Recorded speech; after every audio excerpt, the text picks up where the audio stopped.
Good morning. আজি হ'ল 19 এপ্ৰিল আৰু আজি এয়া ইলেকশ্যনৰ ভোটিং আছে যোৰহাট ডিষ্ট্ৰিক্টত। গতিকে এতিয়া যাবলৈ ওলাইছোঁ ভোট দিবলৈ।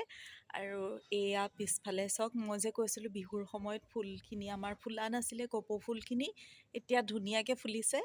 এয়া এইপাহ ফুলিবলৈ আছেই, এতিয়াও ওলোৱাই নাই ভালকৈ।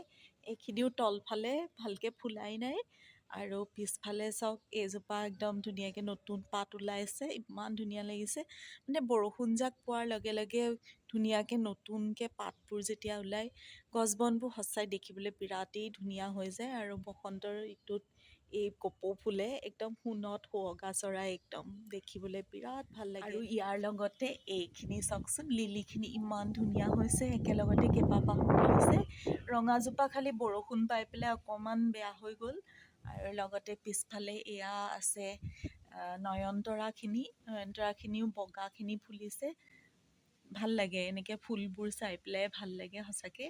এইখিনি নাম নাজানো কি হয়, কিন্তু বিৰাটেই ধুনীয়া লাগে যেতিয়া এইখিনি গোটেইখিনি একেলগতে হালধীয়া হৈ ফুলি থাকে, বহুত ধুনীয়া লাগে।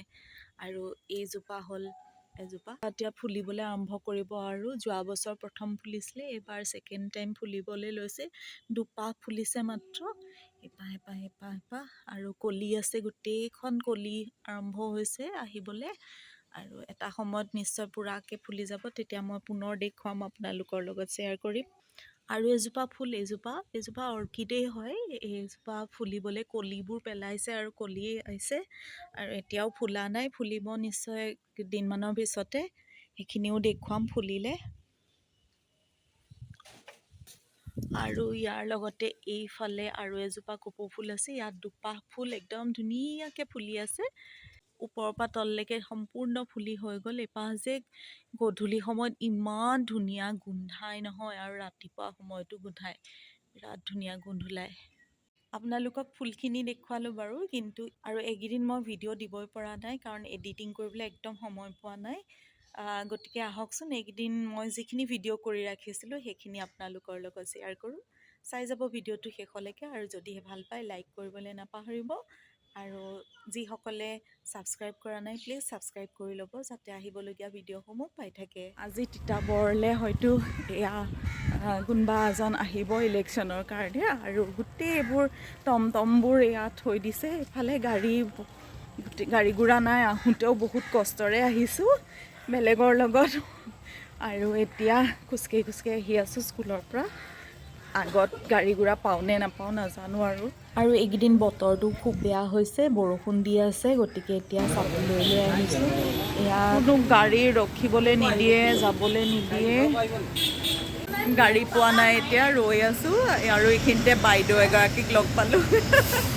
বাইদেউ আৰু জীয়েকো যাবলৈ ওলাইছে পেহীয়েকৰ ঘৰলৈ বোলে, অকণমানিজনী।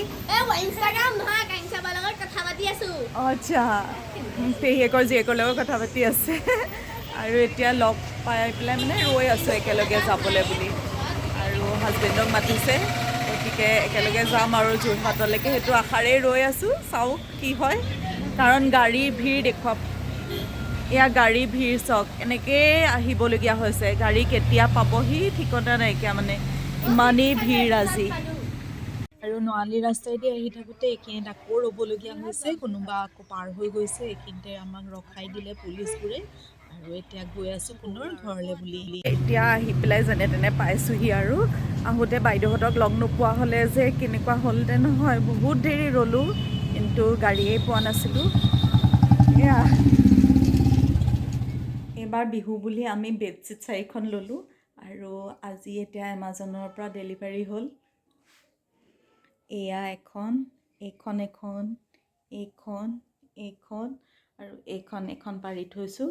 এইখন আগতীয়াকৈ আহিলে, গতিকে আজি পাৰিলোঁ। আৰু এইখন ফ্ৰীকৈ দিছে গিফ্ট। 4খন বেডশ্বীটৰ লগত এখন গিফ্ট হিচাপে পাইছোঁ, ছিংগল বেডৰ কাৰণে। আৰু আজি আহিব মোৰ ফ্ৰেণ্ড বন্দিতা, আৰু তাই ফোন কৰিছিলে, মই স্কুলৰ পৰা আহি পোৱাৰ পিছতে বন্দিতা আহিম বুলি ফোন কৰিছিলে।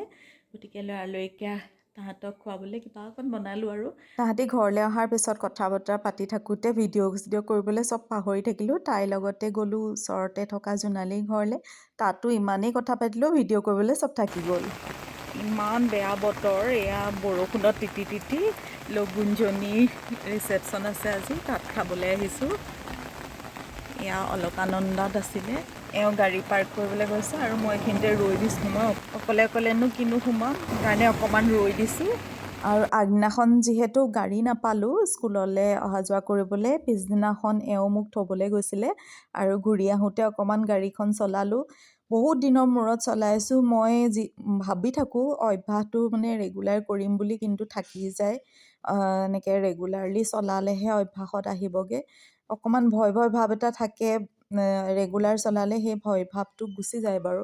কিন্তু এওঁ যেতিয়া ছাইডত বহি পেলাই কৈ থাকে, এইটো কৰা, এনেকৈ কৰা, স্পীড দিয়া, এনেকৈ কৰা, এনেকৈ কৈ থাকিলে কনফিউজ হৈ যোৱা হয় আৰু সেইকাৰণে মানে ভয়ো লাগি যায় অকণমান ঘপককৈ। তথাপি ঠিকেই চলাই আহিলোঁ বাৰু, গোটেই ৰাস্তা নচলালোঁ, অলপ সময় চলালোঁ।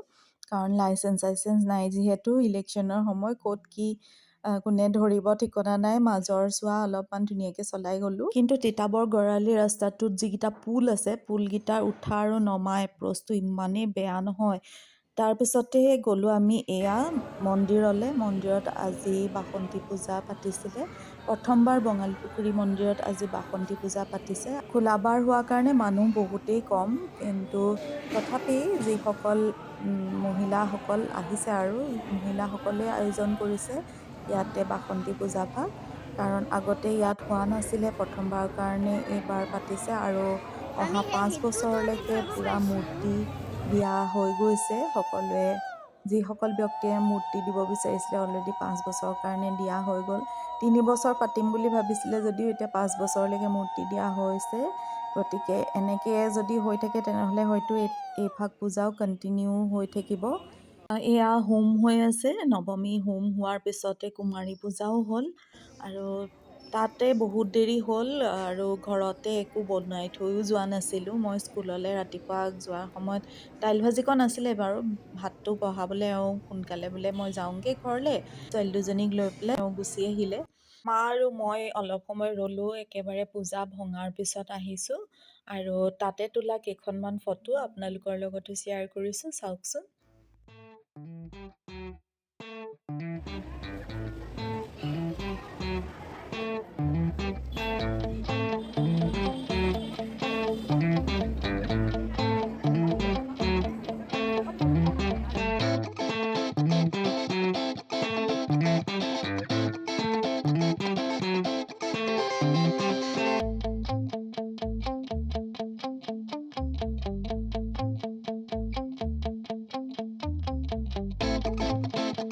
ভোট দি আহি গ'লোঁ এতিয়া, এইয়া ভোট। যোৰহাট কলেজত আমাৰ চেণ্টাৰ পৰে। আমি এতিয়া ভোট দি পেলাই আজৰি হ'লোঁ আৰু।